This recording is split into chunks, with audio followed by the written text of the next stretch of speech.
Rumor Quartararo ke Honda nampaknya sudah tak dapat dibantah lagi. Bahkan kini media sampai memberanikan diri bertanya ke sang pembalap. Namun Quartararo nampak tak senang dengan hal itu. Apakah karena tak suka kebenaran terbuka lebih awal atau memang tidak benar? Sang manajer sampai turun tangan menanggapi hal itu dan membantah semuanya. Namun tak hanya itu yang menjadi menarik di hari kedua ini.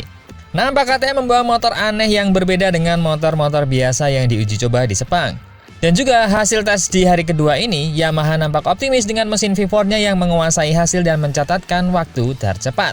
Seperti apa lengkapnya hasil di hari kedua ini, kita bahas.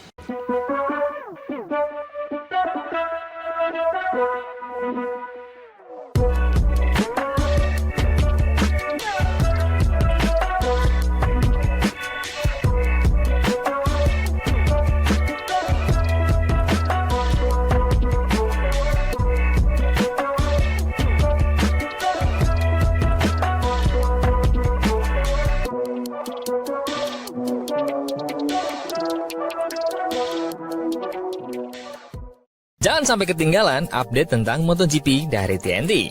Dengan cara ketik hashtag MotoGP di kolom pencarian agar kamu bisa mendapatkan pilihan berita menarik yang kamu cari. Dalam suasana panas menjelang musim baru MotoGP, Fabio Quartararo kembali menjadi pusat perhatian setelah muncul laporan mengejutkan bahwa dirinya telah menandatangani kontrak dengan Honda untuk musim 2027. Kabar yang pertama kali muncul di motorsport.com itu langsung mengguncang pedok Sepang, tempat berlangsungnya sesi uji coba pramusim.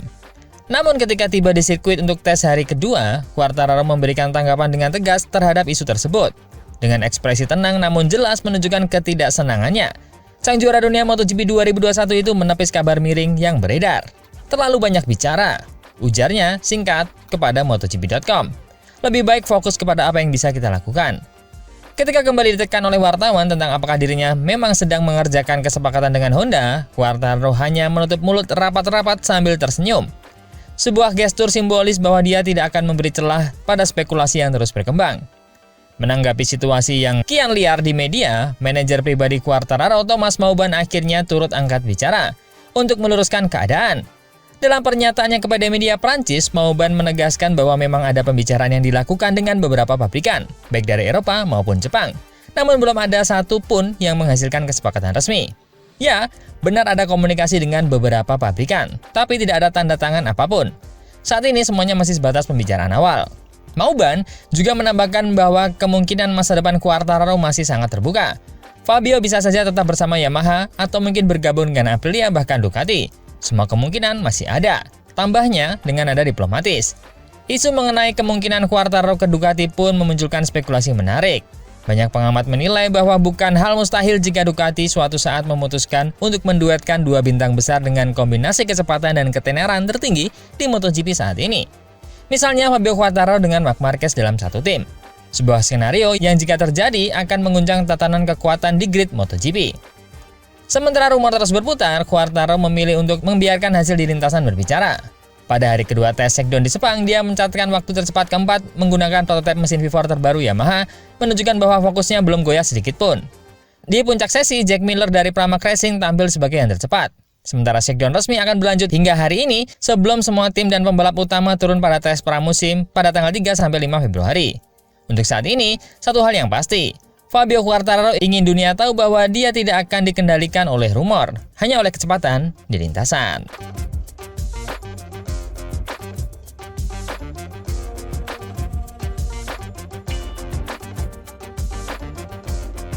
Berita kedua, ketika mayoritas pabrikan sibuk menyiapkan prototipe mereka untuk musim 2026, KTM tampak selangkah lebih jauh.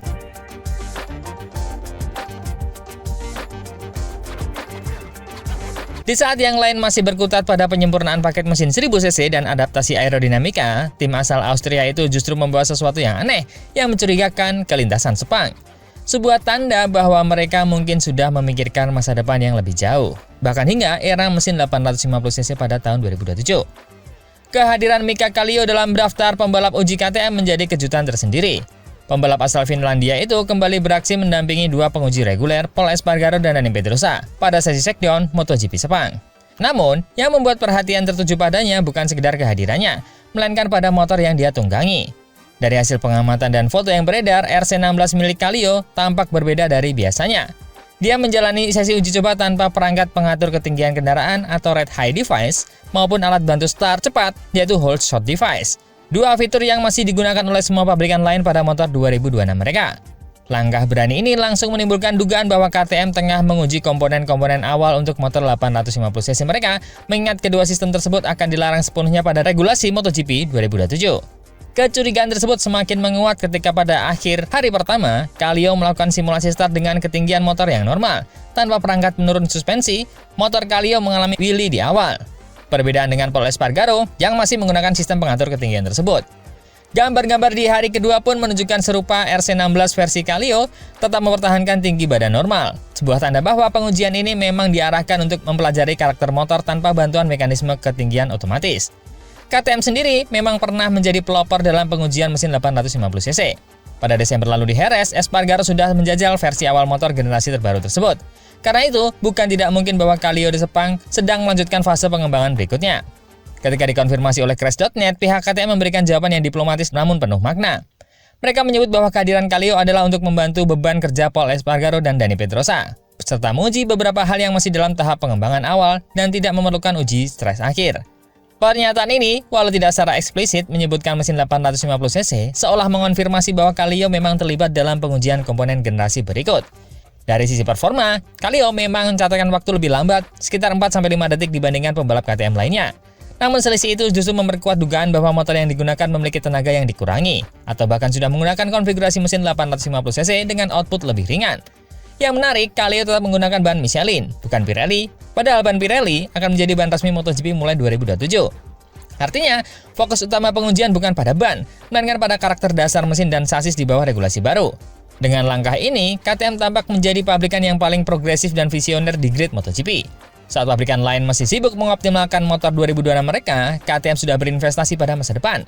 Jika benar, mereka sudah mulai memahami perilaku mesin 850cc di lintasan sesegera ini.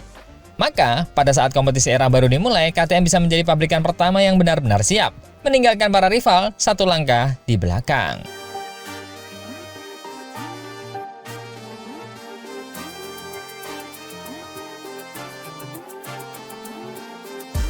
Berita ketiga, kita update ke hasil tes hari kedua MotoGP di Sepang.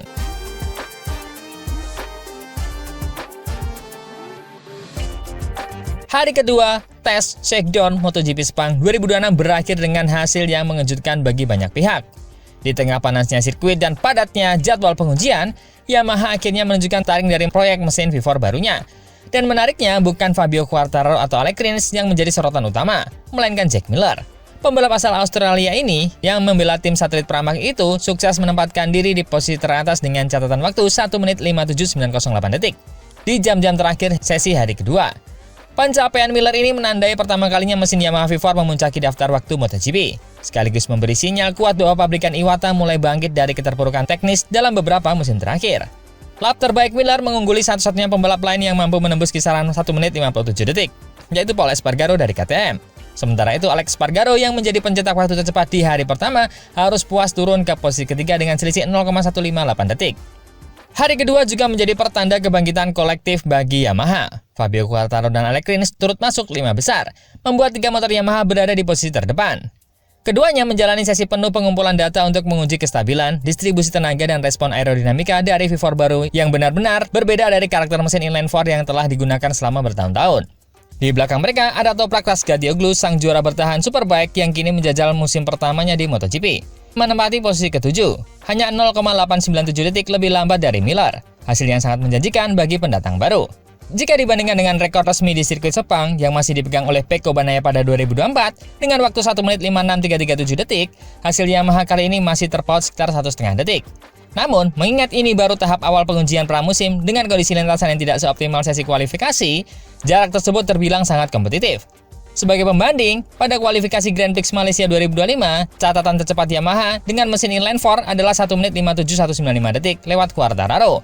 Artinya, Yamaha V4 sudah mendekati performa kualifikasi musim lalu hanya dalam sesi shakedown, sebuah lompatan besar dalam waktu singkat. KTM sendiri tetap tampil kuat dan konsisten lewat Pol Espargaro yang memimpin sebagian besar sesi. Namun dominasi Orange Austria itu mulai diganggu oleh kemajuan Yamaha yang tampak lebih bertenaga di lintasan lurus dan lebih stabil saat keluar tikungan. Menariknya, di balik performa kompetitif itu, KTM juga memunculkan tanda-tanda kesiapan menghadapi masa depan, seperti yang kita bahas di berita pertama tadi. Hari kedua Shakedown pun ditutup dengan nada optimis bagi Yamaha. Setelah bertahun-tahun dikritik karena kekurangan tenaga dan kecepatan puncak, proyek V4 mereka mulai menunjukkan hasil nyata. Jack Miller membawa Yamaha ke puncak untuk pertama kalinya di era baru ini, sementara Quartararo dan Rins membuktikan potensi solid di belakangnya. KTM masih menjadi rival utama, tapi kali ini Yamaha bukan lagi pemburu yang tertinggal. Mereka sudah kembali ke barisan depan.